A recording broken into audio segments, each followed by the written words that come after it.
اپنی تمام تر توانائی کو لگانے کا فیصلہ کر دیا تو اللہ نے ایک آدمی کے ہاتھوں ملک کو کھڑا فرما دیا۔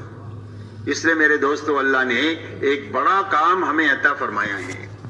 ہمیں اس کام کو اچھی طرح سمجھنا ہے اور اچھی طرح کرنا ہے، اور اچھی طرح کرتے ہوئے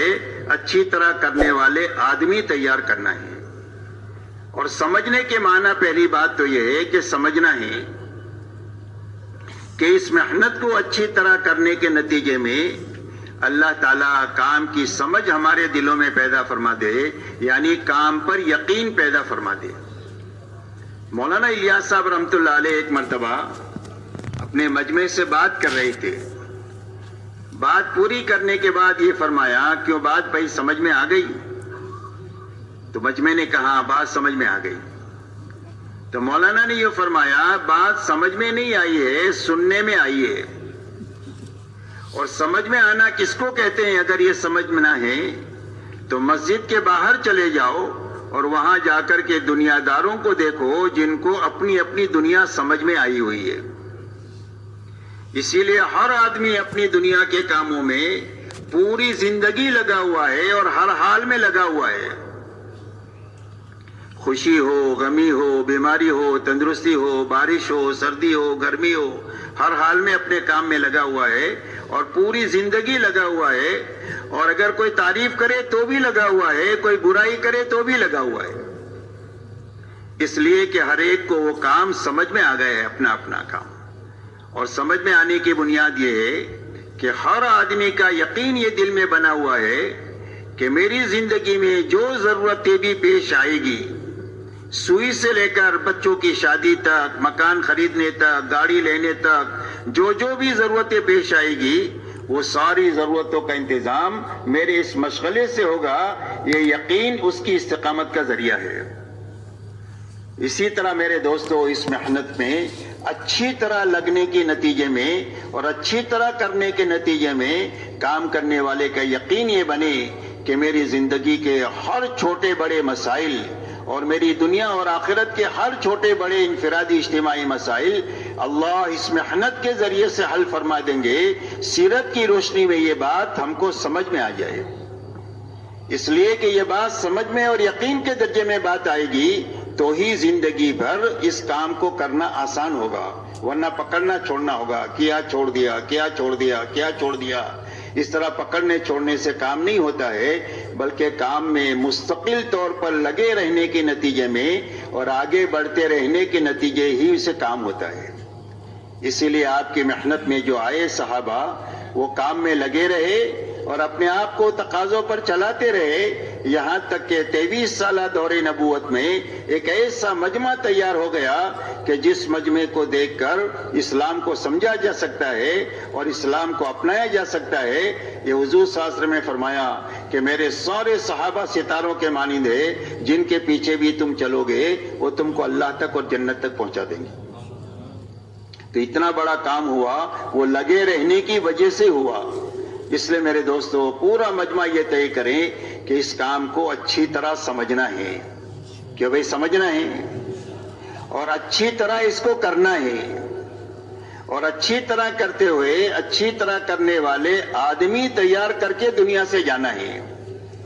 تاکہ جیے تو اطمینان سے جیے اور مرے تو اطمینان سے مرے۔ ایک باپ اپنی اولاد کو اپنی زندگی میں کاروبار سنبھالتا ہوا دیکھ لیتا ہے، فیکٹری سنبھالتا ہوا دیکھ لیتا ہے، تو اطمینان سے جی بھی لیتا ہے، اطمینان سے مر بھی جاتا ہے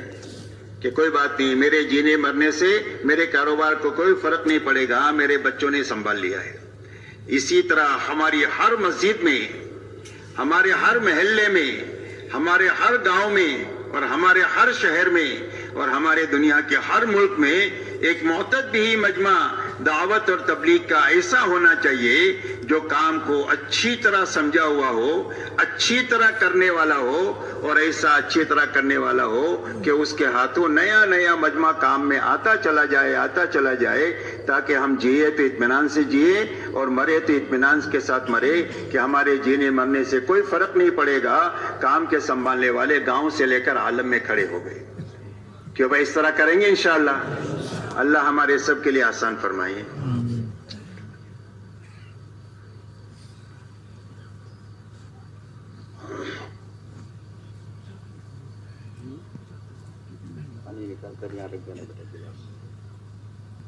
پوری امت اور انسانیت کو سمجھانے کی بات یہ ہے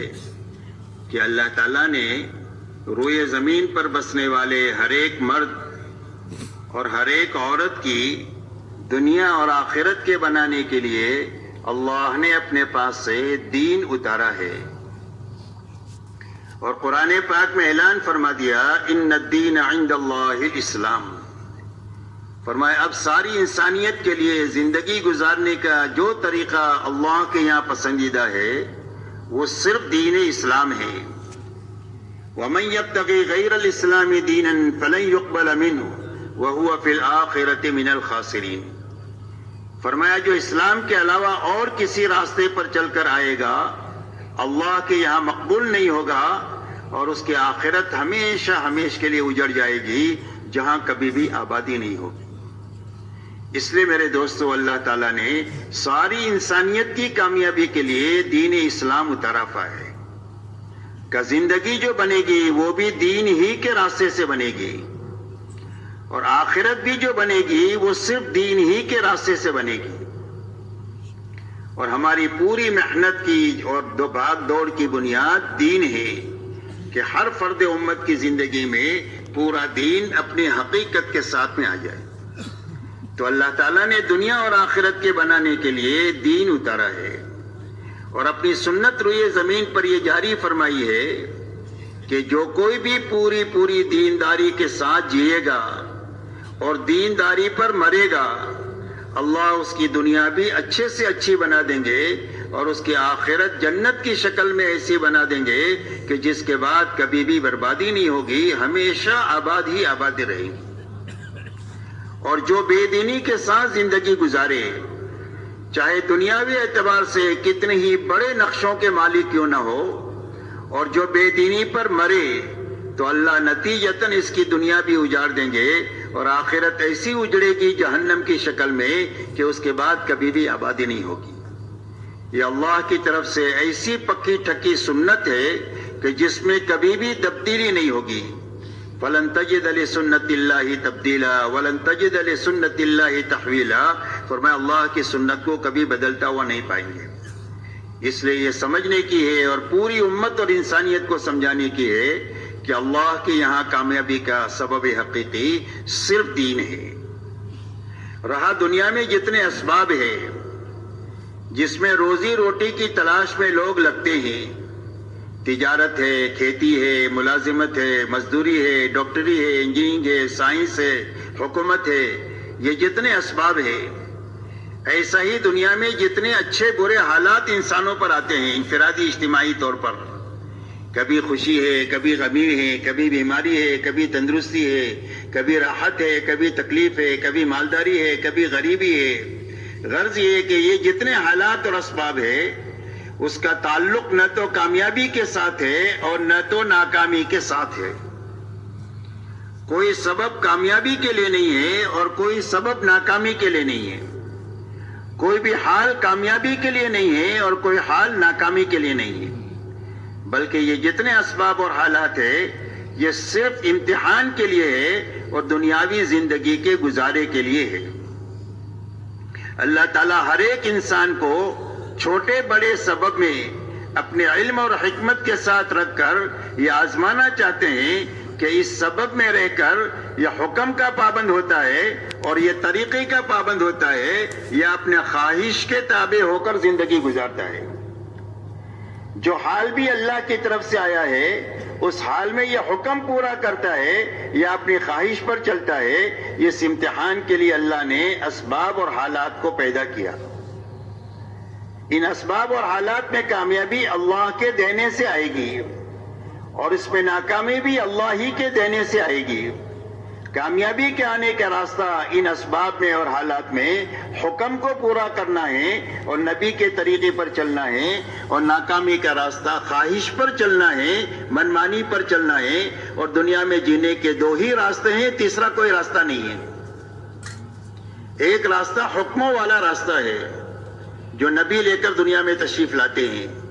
اور ایک راستہ خواہشات والا ہے، منمانی والا راستہ ہے۔ یہ فرعون کا، شداد کا، حامان کا، ابی بن خلف کا راستہ ہے۔ یہ راستہ جہنم کا راستہ ہے، حکموں والا راستہ، طریقے والا راستہ، یہ کامیابی والا راستہ ہے اور یہ جنت والا راستہ ہے۔ اور اس بات کو اچھی طرح ساری انسانیت کو قیامت تک کے لیے سمجھانے کے لیے اللہ تعالیٰ نے قوموں کے اور افراد کے واقعات کو بیان فرمایا ہے کہ اللہ تعالیٰ نے حکومت دیا حضرت سلیمان علیہ السلام کو اور داؤد علیہ السلام کو، اور یہ دونوں اپنے حکومت میں رہ کر کامیاب ہو گئے دین کی بنیاد پر، اور اللہ ہی نے حکومت دیا فرعون اور نمرود کو، اور یہ فرعون اور نمرود حکومت میں رہ کر بے دینی کے راستے سے ناکام ہو گئے، اللہ نے ان کو اجاڑ دیا۔ مال حضرت عبد الرحمن ابن عوف کو اللہ نے عطا فرمایا، اور اتنا مال عطا فرمایا کہ جب ان کا انتقال ہوا ہے تو ان کی وراثت میں تقسیم ہونے کے لیے سونے کی اتنی اینٹیں تھی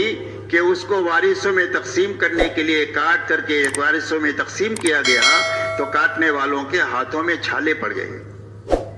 اتنا مال دے کر اللہ نے ان کو مالداری میں چمکا دیا، اور ان 10 صحابہ میں سے وہ ہے جن کو اللہ کے نبی صلی اللہ علیہ وسلم نے دنیا ہی میں جنت کی بشارت عطا فرمائی۔ دوسری طرف اللہ نے قارون کو مال دیا، اور اس قارون نے مال میں بے دینی کا راستہ اپنایا، تو اللہ تعالیٰ نے اس کو